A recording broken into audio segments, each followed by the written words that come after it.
Israel's incredible war in Iran continues with achievements to the point that the U.S. president is now even taking credit for some of the successes. We didn't he post something like "We have complete control of the skies." Yeah, thank you, Mr. President. I do hope the U.S. does get involved at some point. And again, we can joke about that, but let's put it in the context of what the alternative was, which was a pro-Iranian regime or government in the U.S. But yeah, Israel itself was very surprised in how weak Iran really was. I mean, so when the IDF gave the recommendations to the Israeli government as to what they should do and gave their assessment of what will happen. The expectation was that some of the Israeli fighter jets will be shot down, that many, many rockets will completely overwhelm Israel's defenses and thousands of Israelis would die. And of course, it would still be worth it and necessary considering that a month later Iran could launch its own attack, and one or more of those ballistic missiles could have a nuclear warhead. But yeah, it took Iran 16 hours to be able to shoot even the first ballistic missile at Israel. Before that, they shot drones that I think either fell from the sky or were shot down over Iran or Iraq long before they got anywhere. And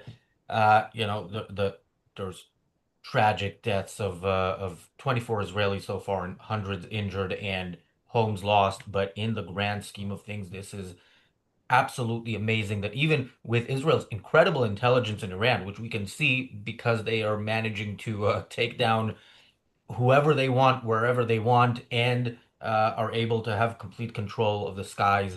Uh, yeah, even with that, the only thing that intelligence got wrong is just how strong Iran would be. Or maybe they didn't get it wrong and they got it as right as they possibly could and took care of it. Last night, uh, the Iranians shot missiles at Israel 8 times, but in smaller numbers and with much less success for them. And it looks like they have less than they did before, or have less of the ability to deliver. Again, Iran definitely, or very likely, has thousands of ballistic missiles left, but they have less and less of the ability to launch them. The question is, are they saving them for the moment that they realize it's over? Are they saving them for the U.S. When the U.S. gets involved? Those are questions that we don't have the answers to, but we will discuss anyway. Welcome to the first episode of the Daily Objective out of two today. Yeah, we are continuing doing two shows a day. I don't think this is going to be a long-term thing because I don't think this war is going to last much longer, but we're going to enjoy it while it does. I'm joined by Jonathan Honig. Jonathan, yeah, Well, I know you're speaking tongue in cheek, Razi, as there's nothing to enjoy about war. And of course, we're thinking of all the Israelis. I'm thinking of all the Israelis who've been killed in this war and those who've been displaced. And it's a true tragedy. But to your point about what the Israelis were expecting when planning the strike, I mean, we got the article from original article from an Israeli publication. They were thinking that a big part of the Israeli Air Force would not come back, and that there would be hundreds of daily missiles that would cause thousands of deaths. And to me, it kind of emphasized how much Israel plans. Israel's enemies haphazardly shoot up missiles into the sky. They land wherever they land, with no rhyme or reason. Like every element of Israel's actions has been thoughtful, has been planned. But they were given this, essentially, I don't know if it's a Hobbesian choice, but it's a terrible choice. But either that, Iran gets a bomb, or Israel potentially has hundreds of ballistic missiles or thousands of ballistic missiles thrown at it. So far they've had some, but the lethality and the brilliance of the IDF, the Mossad, and in Israel writ large is what has kept those casualties to a minimum. So, they amaze the world. And I say this with big time quotes. I mean, they're doing God's work. I mean, they're literally eliminating evil from the world. And between the attack on Hezbollah and this brilliant attack on Iran, the world is a much safer place today. yeah, and in a sense, you can see that in what Western leaders are saying and what they're not saying, because Western leaders can't wait to bash Israel for any attempt it makes half-ass or quarter-ass to defend its citizens. And we see people, yeah, using the usual de-escalation bullshit language. But we also see, the German chancellor said something to the effect of Israel is doing our dirty work for us. Like people realize this, and they don't want to be. They don't want to endorse it too much because it's Israel. So, but yeah, you're not I think that impressed. again, I mean, look at the equivalency. The dirty work for Israel is specifically pinpointing the nuclear sites, the nuclear development, those responsible for it. I mean, I've seen that footage where like Israel is literally able to go in and eliminate one apartment in an entire apartment building. And Razi, I know when Jews cheers, they say l'chaim, to life. And that is, I just see it over and over again in Israel's approach to this existential threat. They have a reverence for life. They respect life in a way that their enemies do not. And you see that even in the brilliant lethality of the IDF. Yeah, they don't usually say l'chaim with Canadian beer or whatever that was, but Ginger ale. um, Matt says, what was the big surprise from Iran? If you're referring to one of the many statements that come out of Iran that something big is going to happen, I don't know. The only big surprise is how weak they are. But yeah, look, the Ayatollah is tweeting oh yeah, he tweeted something like, we won't surrender and the US will pay if they get involved. I mean, look, it's never nice to get threatened, and it's particularly scary when the person threatening has to send an assistant above ground to tweet it. And by the way, Khamenei, that assistant probably turned on his location right before he tweeted it. But yeah, this guy is spending his last days in the sewer like the rat that he is, and hopefully is contemplating his decisions. And yeah, that hopefully we are not even days, but hours or moments from him departing this world for the afterlife, which doesn't exist, which is going to be quite a surprise for A him. big shocker to him, don't you think? Yeah. Well, there was an interesting story at 7 Israel National News, Razi, and I maybe Daniel can share it. My screens are all blocked off with stuff. But Khomeini is in worst mental state due to Israeli strikes, report says. Iran's Supreme Leader Ali Khamenei is in his most difficult mental state due to Israeli strikes and has reportedly been moved to secret fortified bunker with his family. Well, I hope he's in a pretty difficult mental state. And I hope he's maybe thinking for the first time in his life about perhaps being a little rational, getting a little white flag, waving it, and freeing his people. I mean, he could be heralded as a real, I mean, martyr I isn't the mean, term, I a don't real know hero. if If he, yeah. what? Got me, I please. was gonna say if I see if it's up to me, he comes out with a white flag, you still bomb him. There are things that sometimes it's too late. And by the way, I love Well, that he's there with his family, thinking probably that his family won't aren't half of them at least Mossad agents. But anyway. Well, the fact that he's in a difficult mental state, I was happy to see that. I mean, that's the point of war, right? You put your enemy in a terrible state, mental, physical, to get the war to end. And Israel has been so brilliant about systematically decapitating every element that pops its little ugly head above ground, specifically related to the nuclear strike. Now, the nuclear capabilities. Now the question is Trump going to get involved and maybe bring in some of the huge bunker buster bombs, which apparently they might need because some of this nuclear program, especially the centrifuges, are either really deep or really deeply built into the side of the mountain. So, what do you think, Razi? Is Trump going to come in here, send one B2 over, and then take credit for the whole thing? I have a fear, and my fear is not that Trump will take credit because he's already taking credit, and I don't care. I want this done. I mean, I would like to see him, tell the truth, but I try to keep my expectations reasonable. But yeah, actually, I want to say some things about that, but we'll get to that in a second. Yeah, I made a comment, which Jonathan you didn't like about enjoying this war, and I say this, in the context, and of course, it's easy for me from London to enjoy it. enjoying it compared to what it could have been, and enjoying it in the sense that I know what it means in the long run, which is Israel, that has been and will continue to be under attack from its savage neighbors, is going to be the safest it has been in its history. And Jews who are attacked all over the world, Jews in Israel specifically, will be safer than they've been, I don't know, maybe in the history of Jews. So with that, I will go to somebody who is actually in the Jewish state right now, who might not also not like what I said. But yeah, yeah. How's it going? How's everything there at the moment? In a sense, I am not enjoying uh, being attacked, but I sure am happy about us uh, destroying evil, as I said many times. And this is a very satisfying. Although sometimes you can work hard physically and be happy about it because you're building something good, even though it's painful to build it. And in a sense, it's very similar here. It's not easy to defend yourself. It's not easy to eliminate evil and threats, but it's a thing to be proud of and a thing to be happy about. You're living life and you're doing what's right. Now, regarding Khamenei, uh, it's very important to say what people are to do, but we need to remember that Khamenei is evil beyond redemption, and evil beyond redemption is not only in the way one is judged by others, it's also in the way one can act by oneself.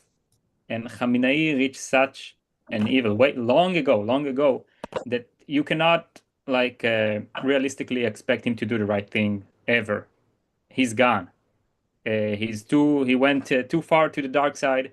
He went too far away from reality. His premises are so detached and evil and death-seeking. You cannot expect him to do anything right. He will keep trying to destroy Israel until his last breath, and for us, it doesn't matter. We need to keep destroying the infrastructure in Iran. We need to get the state into a stage of chaos and disaster. And when the disaster strike the whole state, the regime could not last, and there will be nothing to steal from its citizens. There will just be nothing left, no power, no like buildings, no facilities, no energy, and that's pretty easy to get. You just need to destroy the distilleries, you need to destroy the oil, and you need to destroy the natural gas uh, resources, which is not that hard, and then collapse will follow quite soon. Hopefully, we have the moral will and pride to do so. And as of now, we're moving in a good pace. It's not the best, but it's over my expectations. Yeah, and I will just say in my favorite novel, The Fountainhead, there's one line that always kind of didn't sit well with me, which is, I'm not gonna spoil the details of it. People who have read it will remember where it was, but when somebody is told it's too late, when they want to kind of change careers at the age of 40, but have lived a pretty bad life. That's a bit too much spoiler, more than I intended. Anyway, I remember talking to philosopher Greg Salmieri. That's if you scroll back about 4,000 videos on this channel, you can find that. And he gave a really good answer for that in the sense of, I mean, it is too late. Yeah, the guy has spent his entire life fighting for totalitarianism and then maintaining it, threatening the world, and acting on those threats. So yeah, his death is necessity of this war. My fear with Trump bringing in the bombers that Israel needs for that one site is that if it happens too soon, Trump will say, okay, I did what you asked for, Bibi. Now you do what I asked for. Let's make a deal with them. Let's have a ceasefire, which will save save the current regime from its absolute certain collapse in this war, which is a certainty. If Israel continues, even if it can't take care of that one site, Right. it can Right. absolutely get rid of this regime and will. And at some point, the Iranian people will either rise up or by not rising up will tell us that we were too optimistic about them. But the regime is gone unless Trump saves it. I think that's a really important point, Razi. I mean, this is my interpretation of a lot of the objectivist corpus on this, but John David Lewis's book and Alain Journal's book. I mean, it's the people themselves, and in Palestine as well, it's the people themselves that enable the leaders to be the leaders. And if the people can see that there's no future for this, there's no hope for this, there's no future in Islamic totalitarianism, then what power does Khomeini have except for being a feeble old man, or any of that? And I guess what my hope is that some of our viewers, we have over 263 people watching right now, will not only smash that like button, we've got just a handful of likes, but also support what we're doing here. Since October 7th, the ARCUK has been specifically devoted to the situation in Israel, bringing not only a moral perspective, but also experts like Yair, who are literally on the ground reporting, minute by minute. So support what we're doing now twice a day by hitting us up on the super chat, becoming a member, and exposing yourself to what Ayn Rand herself said. Rand said supporting Israel was the first, what was it, Razi, public support she ever did? Yeah. And she urged others to do so, and we do so. So thank you for supporting what we're doing and supporting Israel. Yeah, and Bonnie has done that. Thank you, Bonnie, for the super chat. Yeah, we're doing 2 shows a day. I don't know for how long. It might end soon. And again, I have a fear that it ends in the wrong way, which is right. To your point, if Trump steps in and says, "All right, we eliminated the nuclear threat. Now let's all sit down and make a deal," then it's going to be another couple decades of buildup and warfare. Yeah, and again, like the fact that the regime whose slogan is "Death to Israel, Death to America" is begging the world to step in so that there's a ceasefire, and it tells you that it tells you again, they're telling you that this is their end, and I don't understand Trump for wanting to save them, but nothing less than victory. And Trump had his best tweet ever. Unconditional surrender, I believe, was his tweet, which is exactly what Israel should aim for, U.S. or not, my opinion. And the Khamenei responded to that saying, "We won't surrender."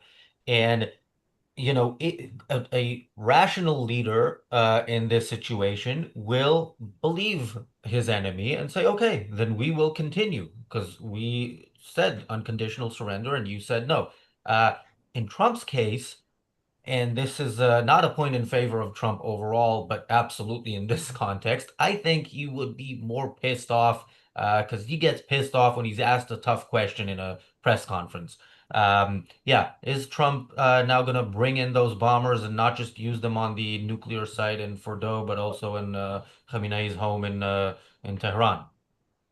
Well, let's look at the best case scenario and the worst case scenario having this context. So like the best interpretation and the worst interpretation. So the best case scenario is that Trump wants the Iranian regime gone, and Trump, his play in diplomacy is a lot of time brute force, which in this case is a good thing.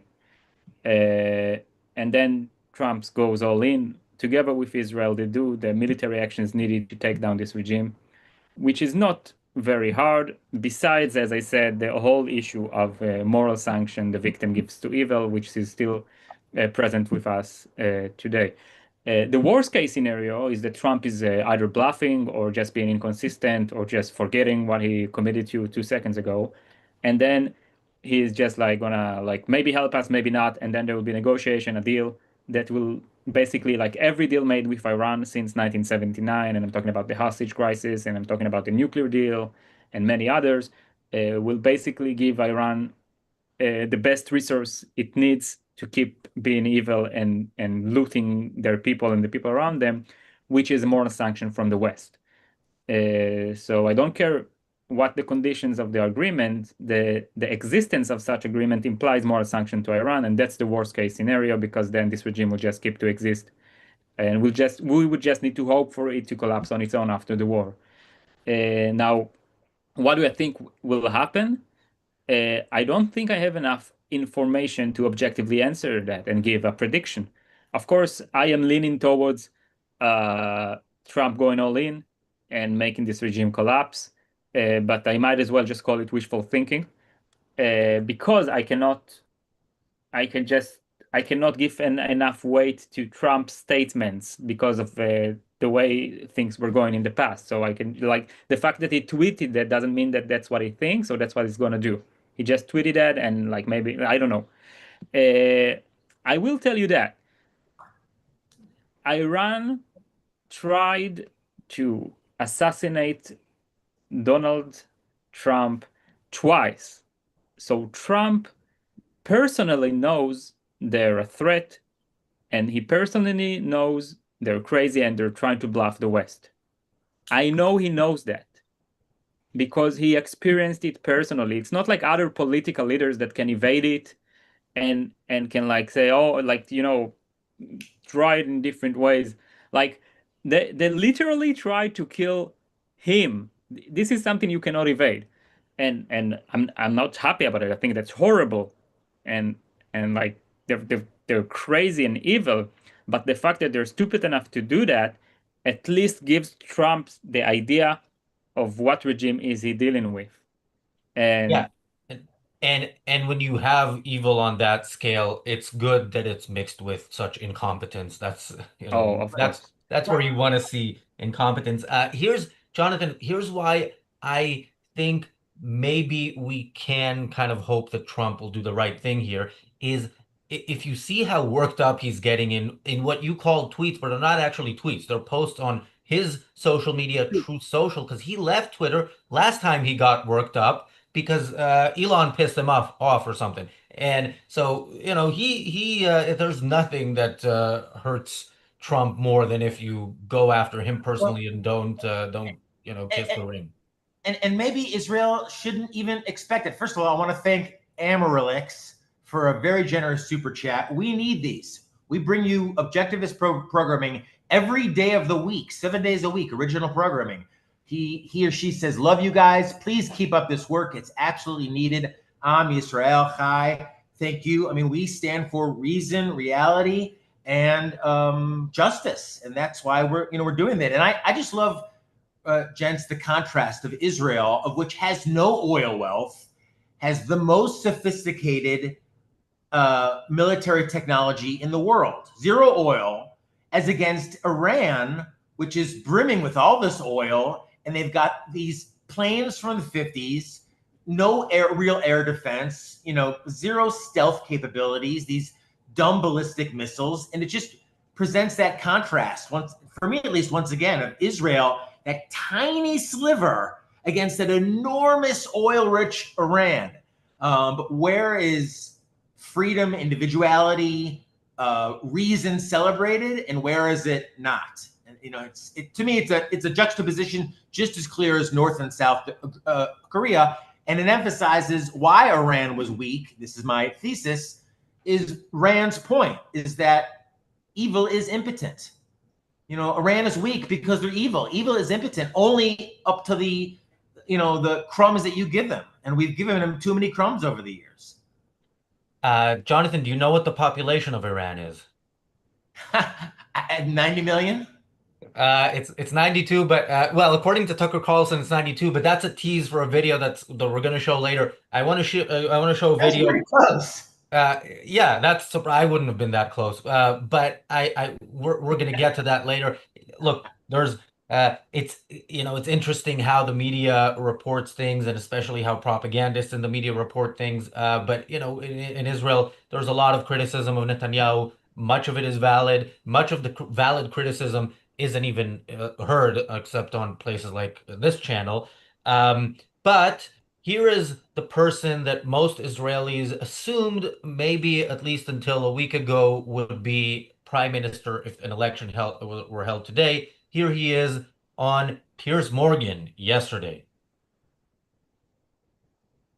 There is, but there's also a majority view that Prime Minister Netanyahu, according to a poll published in the Times of Israel, cares more about holding power than actually bringing this war to an end or getting the hostages released, and that there are a number of good reasons for him not to want that war to end, not least because he'd be facing corruption charges when it's over and would be held to proper account for allowing October the 7th to happen on his watch.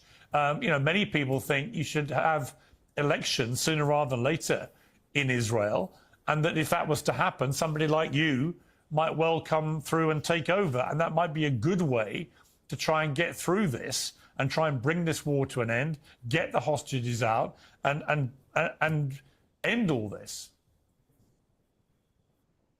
I agree. Naftali Bennett, thank you very much indeed for joining us. I would love to say that this is the moment that Naftali Bennett lost my vote forever, but that moment has already passed when he was the first Israeli prime minister to ever have in his coalition one of the anti-Zionist parties. There's the Communist Party, the Arab Fascist Party, the Arab Islamist Party. They all want different forms of totalitarianism, but they all want to replace the only Jewish state in the world with another Arab dictatorship. And there was always a consensus in the history of Israel, most of which, or at least much of which, was under left-wing party rule, that these parties are not even, you can't even negotiate with them about having them in a coalition, just like you can't negotiate with terrorists. He brought them in. Israel negotiates with terrorists. A lot of things have changed since. But yeah, what a despicable thing to say. I've wondered, and yeah, I'm going to ask you this because I don't understand it, and I don't know that you have an answer, but who are the Israelis who want to vote for him, and what do they want to see in terms of how Israel responds to the threats against it? In one word, it's all about tribalism. And there are cynical politicians who wants to divide the Israelis into tribes, so they'll get their votes against the other tribe. And unfortunately, there is people in Israel like leading in leading positions as supposed intellectuals, such as Avitai Ben Chaim and others, who divide Israel into tribes based on ethnic groups of Jews, or those, or like the different generations or whatever, and the pro-Bibi and the anti-Bibi, and all of these factions. And unfortunately, in some cases, they succeed. And indeed, Israel is divided. It has been in a political turmoil for the last 5 years, basically since the end of 2019. And protests and all kind of shenanigans. And having said that, even though there are cynical political forces that are trying to promote tribalism, and it's not only politicians, it's also NGOs and organizations with funds from foreign countries. And even though we are having a lot of trouble, the people of Israel are not dumb.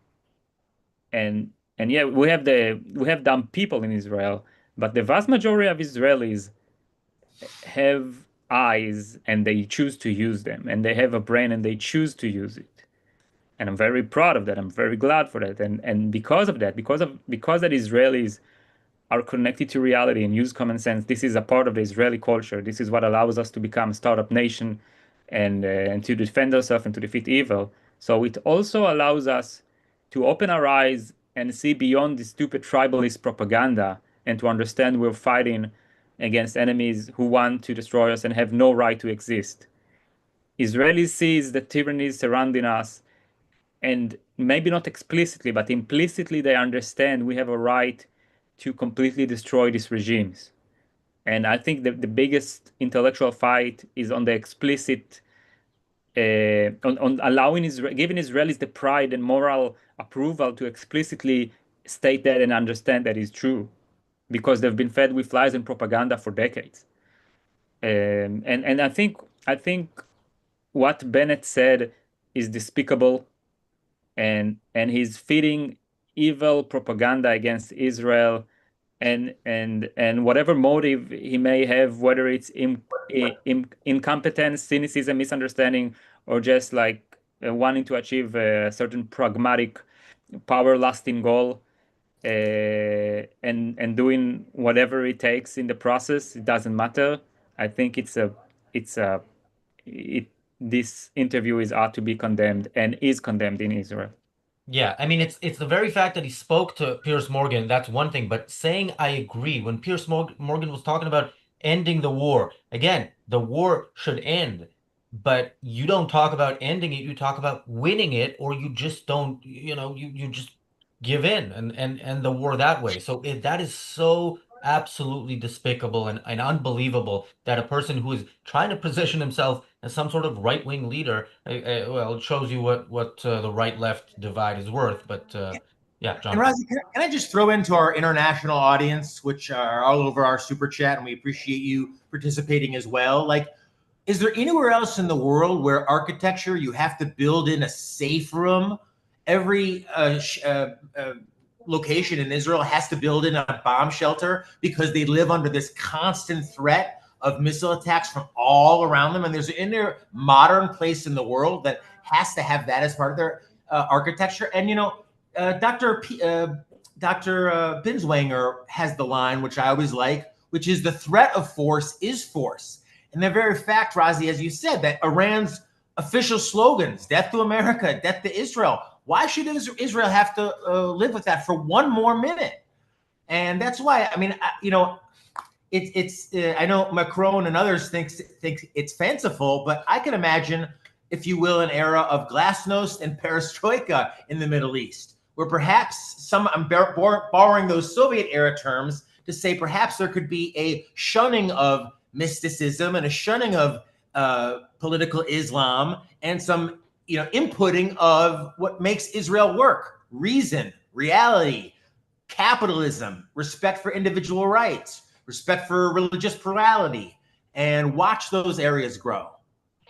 Yeah, well, I know, I don't know anywhere else in the West where they have bomb shelters in every apartment, but I do know a place where they have safe spaces and they need to have more, and that is somewhere in the US where the Ayn Rand Center UK's major conference later this year is taking place. Jonathan, we haven't announced it yet. Jonathan, you will be there. That's the first thing I'm announcing, but the big announcement is coming today, 7 p.m. UK time, 2 p.m. Eastern, 11 a.m. Pacific. We are going to announce it to our members, to our YouTube members. That's an announcement event that will be about an hour long. The details of it will then come out, and tickets will be available from today. I guarantee you will want to be there. You've never seen a conference like this before, so make sure you tune in for the announcement and plan your schedule accordingly so that you can be there.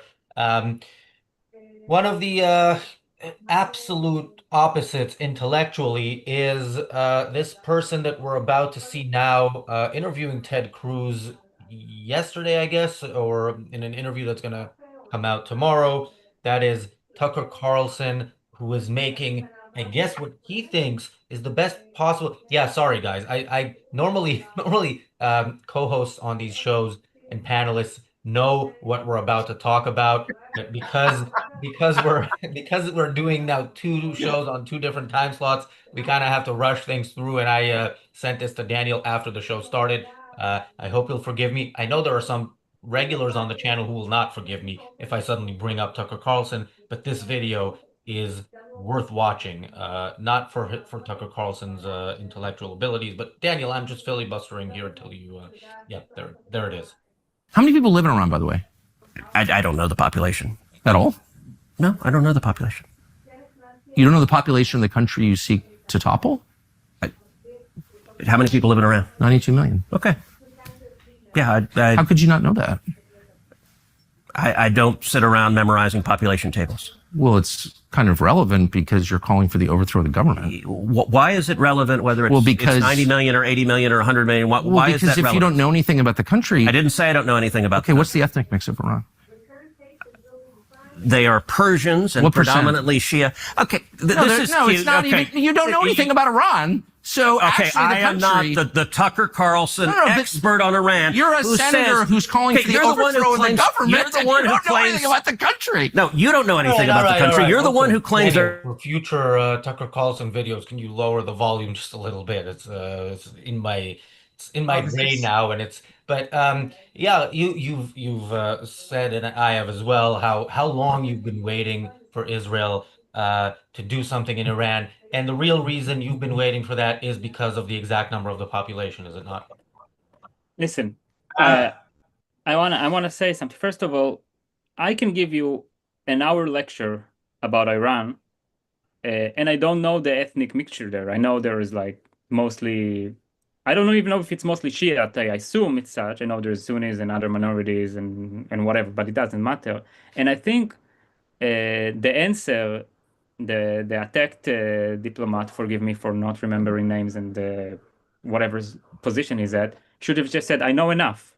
I know enough about Iran." He should have stated positive. I know there are dictatorship, a tyranny. I know they've kidnapped American. I know they murdered Americans and Frenchmen and Israelis. I know they're behind proxy terror organization. I know they're behind, or at least has a major role in 9/11. And just for the people watching us, it is a fact that Iran let the terrorists go through its territory without stamping their passports. Now, when a state does that, they know something and they know they should be hidden and they know what they're planning. So Iran has a literal part in 9/11, and also, of course, you also have to take into account their ideological part as a basically the first country that conducted a modern Islamist revolution and was the backbone of every other terror group since the 80s in Islamic terror. And that's enough to know in order to say it's okay to destroy Iran. All you need to say is it's a tyrannical regime, it oppresses its own people, and it's actively working to attack countries in the Western world, including the United States of America, Israel, and France, which France is unbelievable that in the 80s Hezbollah murdered so many Frenchmen, yet France is basically almost giving a high five to Iran and waving a white flag. It's unbelievable, like a complete disgrace and disrespect for those who murdered. It's nonsense. So all he had to do is tell him. All he has to do is tell him those things. These are facts, and it should be knowable for everyone. And obviously, Tucker or whoever this guy is evading them, and it's complete and utter nonsense. And by the way, this is the reason why I think the horrible act of Iran trying to assassinate Trump twice is so important, because somebody like a nation trying to murder you is unevitable. Yeah, and wanna- look, we can forgive you for not remembering Ted Cruz's name, but Tucker Carlson will never forgive you for not Whatever. remembering the exact number Listen, of people it's who live in Iran at this very moment. it's the same pile of crap. Doesn't matter. You can swear, even on the morning show. But yeah, Jonathan. Razu, we got a great super chat from Chris Wallace, who says, "Shalom from Dallas, Texas, and best of luck to the Israelis. Please don't judge Trump on what he says, but what he does. He wants to keep the mullahs off guard." We're gonna hope for that and keep an eye on that. This clip though between Ted Cruz and Tucker Carlson, Razi, you really owe me on this one, because those are two people I hate feverishly. But this exchange made me think of something Rand talks about in terms of thinking in principles. To Yair's point, is that to say Cruz doesn't know anything because it doesn't know the exact rate ethnic makeup or population. He does know that Iran is the number one state sponsor of terrorism. And Rand has a point. I'm not sure exactly where it's made, but that dictatorships have no rights. There is no right to enslave your people. And that any free nation, again, I'm quoting Miss Rand here, any free nation has the right to go in and overthrow those nations. They don't have the obligation, but they have the right to. So to put out this idea like, well, hey, Iran's got its own thing and has a right to throw gays off of buildings and make women wear these burqas and all this other stuff that they engage in. There's no right to enslave. So what Israel's doing is, I mean, I don't think it's I not only think it's perfectly needed, but it's perfectly moral. I think certainly in Ayn Rand's eyes. That's my interpretation. Yeah.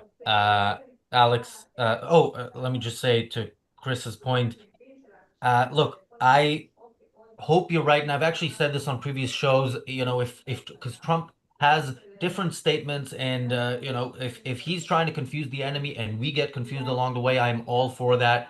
I don't need to know what's coming when. I just need it to happen, and yeah, we can enjoy the results of it. Alex said in the chat, but does Tucker Carlson know how much kebab is sold every year in Iran? Checkmate. And yeah, look, Tucker is telling the world what he thinks of his audience. As we always say about these people, like you're telling the world, there are Tucker Carlson fans who are looking at this and saying, "Wow, you know, he doesn't know the population, and he's advocating for war with them. How can he do that? I'm never voting Ted Cruz again." That's possibly the level of critical thinking that the average Tucker Carlson does, and that's the audience that Tucker Carlson wants. And Razi, just to tally back to the title of today's show, in the article that said just how much thought Israel put in to what scenarios could play out into the war, and Israel had prepped its leadership with really some and look, the war is ongoing, and literally we're thinking of Israelis have been killed, and there's going to be more Israeli killed. Interestingly, oftentimes Israelis are hurt or killed because the refuse from an Israeli interceptor hitting an Iranian ballistic missile that creates refuse that falls and hurts someone. So it's the defense that ultimately, hurts people, and that's terrible. But Iran has been impotent. Evil is impotent. And it's been decades and decades of American and Western appeasement that have even gotten them to this place. Yeah, I now see again the headline that Khamenei is saying Iran will never surrender. Good. I would like to see them keep fighting. Gas Meanwhile, up the B-52s, fucker. Gas up those B-52s. I have a little correction for him. The Ayatollah regime will never surrender, and he's right, because the Ayatollah regime will not surrender. It will just be overthrown. They will cease to exist before they will have the chance to surrender. And this is, for me, this is metaphysically true, because it's impossible for this regime to keep going, because even its success would lead to its destruction, because that's what they're going for. It's just a matter of time, and I think it will be pretty soon. I hope I'm right on that. And I also have another update. I'm now seeing a tweet that former Lebanese TV anchor is saying, his name is Walid Aboud, and he's having a monologue against Hezbollah, and he says, "Get the hell out of Lebanon with your weapon, your drones, your missile, and your Iran." So the Lebanese people are smelling the defeat of this evil Shi'i axis, and they're finally getting the courage to throw this cancer away from them. So I'm very glad for that. This is a good development in Lebanon as well. Yeah, and by the way, a piece of news that just came in from Israel as well is that Israel's Pikud HaOref, what's the English word for it? But basically the home front command. Yeah, has given the okay for people to go back to the office if the office has a shelter or a safe room, or not in the safe from people criticizing your views, but safe in you're safer from a bomb. And yeah, that is saying a lot about where this war is headed. They're always on the safe side, and they think this is the safe side. Can you imagine a Middle East where Islam is defanged, where Islam becomes like kind of what Christianity or Judaism is in the West, in modern countries? I mean, it's unbelievable to imagine the amount of wealth that can be created there, the amount of smart people that could be created there if left free. And why? I mean, it's an outstanding turning point, and I believe led by obviously Israel. Wouldn't most Iranians want to live like the average Israeli? free to live, to pursue their own means, to trade, to succeed, to become wealthy. So, I mean, I know it's very easy to say from the comfort of America, but big picture, I just see this as an amazing opportunity. And as I say, God bless Israel for doing it, we should not only be helping him, we should be leading the charge. I want to say something on this regard. I'd like to point out at history and say around 1,000 years ago, there was a sort of a reform in the Islamic world, and some major Islamic societies accepted some of the ideas of no other than Aristotle. And they've, in a sense, they've embraced rationality. It was, by the way, the same period when the Christian world was having pretty rational times. And this started the golden age of Islam that lasted, I don't know, like up no longer than 200 years. I think it was around 100, if I'm not mistaken. And in this golden age of Islam, they've created major developments in mathematics and economy and freedom and rights that was pretty much unique in this time of the Dark Ages. Yet eventually they have followed an intellectual called El-Ghazali, which means basically like he was called Ghazan, which is quite ironic, and he led them back into mysticism and neglection of reason, and then we see the Islamic world we have until today. So it's not only a political change needed over a war, we need to see an intellectual change in the Islamic culture and the Arab culture. This change is possible, as the evidence is that it already happened in the past. And when such change will come, it is very possible for us to see world peace. I hope such change will happen in my lifetime. I don't think so, but it is possible. Yeah, and we are seeing, like we've been saying over the past few days, we are seeing the biggest movement towards peace that the Middle East has ever seen, because all it's seen is deals between those who want to live and those who want to kill those who want to live, and those who want to live trying to find a middle ground. That has never worked. By the way, in a sense, the finest hour by their values of the Iranian regime in its half century of terror was October 7th. They were celebrating. It was a great victory for them. Since then, one by one, pieces of their puzzle, of their axis of terror have crumbled, and now the head of the snake is being taken down. So yeah, how October 7th worked for you, mullahs? Not so well, but we need to remember the problem we have in the West, which is the enemy within. And in order to remember that how big that problem is, let's look at another clip, also from Piers Morgan, also from recent days, with Mehdi Hasan. Piers, you asked me a question at the beginning. It was a great question. Put yourself in Israel's shoes. We should always have empathy for whoever it is, enemies, allies.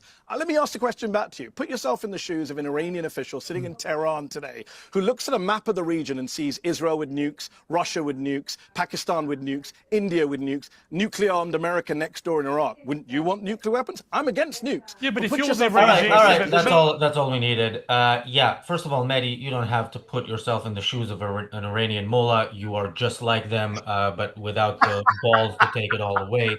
And yeah, that's the thing. If I put myself in the shoes of if I suddenly wake up and realize that I've lived a life of mass murder and evil, I do to myself what I'd normally do to the gays and throw myself off a building. That's what the mullahs should do. So this idea that, oh, look, Israel has nukes, so the people who Israel built nukes in order to prevent those people from killing them should also build nukes. No, Iran's slogan, like somebody tweeted this recently, Israel's slogan is Am Yisrael Chai, the people of Israel live. Iran's slogan is death to Israel and death to America. It is not the same. And Mehdi, us humans, good humans in the West, and you are not the same. You belong in a place like Iran, which is why your whole world is now crumbling around you. Can I just say, and that's sort of, again, it's been a while since I read John David Lewis's book, but, what I'd love to see is America send like 10 of those huge planes, and don't just destroy the little centrifuge thing within the mountain, effing level the mountain and get the entire country to shake and shake the soul of every Iranian, say, we cannot go on like this. We cannot,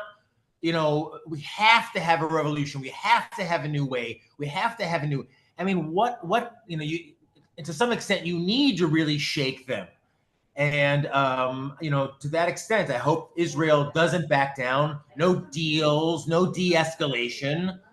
Finish the war, win the war, whatever it takes, and you will have a peaceful tomorrow. And Razi, I think that's why you said Israel's taken the biggest steps towards peace in generations. This is the biggest. What could make them more peaceful than a non-nuclear, non-threatening Iran? One that isn't funding proxy groups all over the Middle East, all over the world.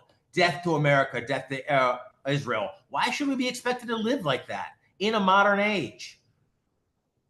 Absolutely. I don't have verification that this quote is real, but it says that here in my notes that President Macron said that the only way to ensure de-escalation in the Middle East is not to hit that like button. So if you want de-escalation, do not like this show. Otherwise, if you do like it, the end of Iran is near. Yeah. Yeah, I wanna relate to the statement in the interview, and I'll take a few minutes to talk about causality, and I'll go to the basics of the basics of knowledge. So Ayn Rand says that causality is a law of nature that says that every entity acts in accordance to its nature. Now, this is a very important law of reality. You see it all around you. Every entity acts according to its nature. Now, out of this law, there are derivatives. If you want to find out the nature of an entity, you should observe its actions. And if you want to know how an entity acts, you need to find out its nature. And it's a very, it's a relationship, a dual relationship here between actions and natures and qualities. Now, having said that, let's try to figure out the difference between reason and excuses, between acquiring knowledge, finding out the truth, and evading. And for this, you need to find the primary and fundamental reason. What does that mean? That means that an entity sometimes contains a cascade of cause and effects. Okay? A leads to B, leads to C, leads to D. And it's hierarchical. There is the main reason first and then the secondary reasons. Now, when you reverse the cause and effect, and you take a very non-major reasoning and place it as the fundamental reason, you're lying, you're evading, you're giving excusion. So basically, figuring out things is about finding that fundamental reason, the essence.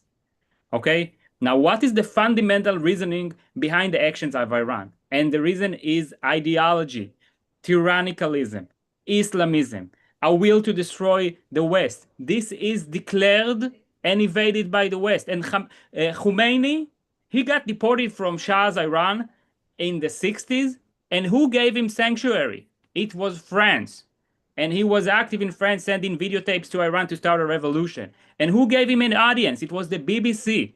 The West knew all along about the evils of Khomeini, the Iranian leader of the revolution, and gave him moral sanction. And he's the same as this guy on the news, flipping cause and effect. They called him a freedom fighter, and he's saying Iran just wants to defend themselves from nukes, completely ignoring cause and effect, completely ignoring that you need to look at the fundamentals and see the main reasons for things, completely ignoring the hostage crisis in 1979 when Iran kidnapped tens of Americans and got moral sanction from the West in return, and then kept on to just sponsoring terror all over the world, morally, financially, with organizing them and giving them frames. So stop ignoring cause and effect. Always look for the fundamental reasons. What is the source of the other things that you see around you, and then you'll see knowledge.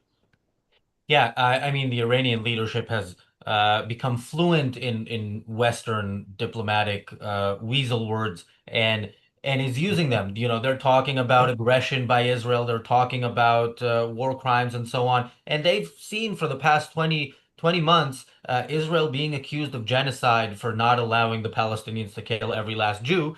And when you look into what the genocide is, and when you look into, the case in The Hague, and you look at Amnesty International, what they talk about is statements made by Israeli officials, made by people on Israeli television. It's words by Jews about not wanting to die, essentially, that are the case, the proof that Israel is committing genocide.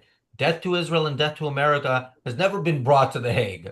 So the Iranian leadership knows what it's doing in terms of how to play these weak Western leaders, but it doesn't seem to know how to defend itself in the war that would never have happened if it wasn't for their entire reason of existence. Parting thoughts, Jonathan? Just thank you to all of our supporters. As I said, we're inspired by Ayn Rand's objectivism. We want you to go out and listen to what she told Phil Donahue about the situation in Israel 40 years ago. Read her fiction, read her nonfiction, read what her intellectual heir, Dr. Leonard Peikoff, wrote in my latest book, Can You Really Love a Dog? It's available on Amazon. But thanks for being part of what we do. Thanks for picking up Ayn Rand. And thanks for supporting ARCUK. Yeah, and by the way, Jonathan, you will be on the Daily Objective live on stage long before the conference that we're announcing later today, live on stage in 2 weeks or 13 days in Boston. You will be joined by I will Jim be Brown, there. by Michael Kaufman, myself, Zol Sendes, and there's a few events in there, but there is a long episode of the Daily Objective, sort of a combined TDO and reality show, as we've been doing these days. The topic will be this war, even though it very well may be over by then.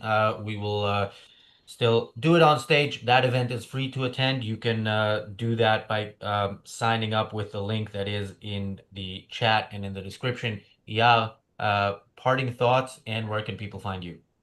If you like what you've heard from me and you think I have some good things to say, you are more than invited to visit www.victory.now, read about my movement, my book, and read more articles and support and sign up for the waiting list, www.victory.now. And I'm Razi Ginsburg on X. We are back here again in 4.5 hours with the Daily Objective, and then in 6 hours with the announcement for members and YouTube members. Make sure you're there. We'll see you later.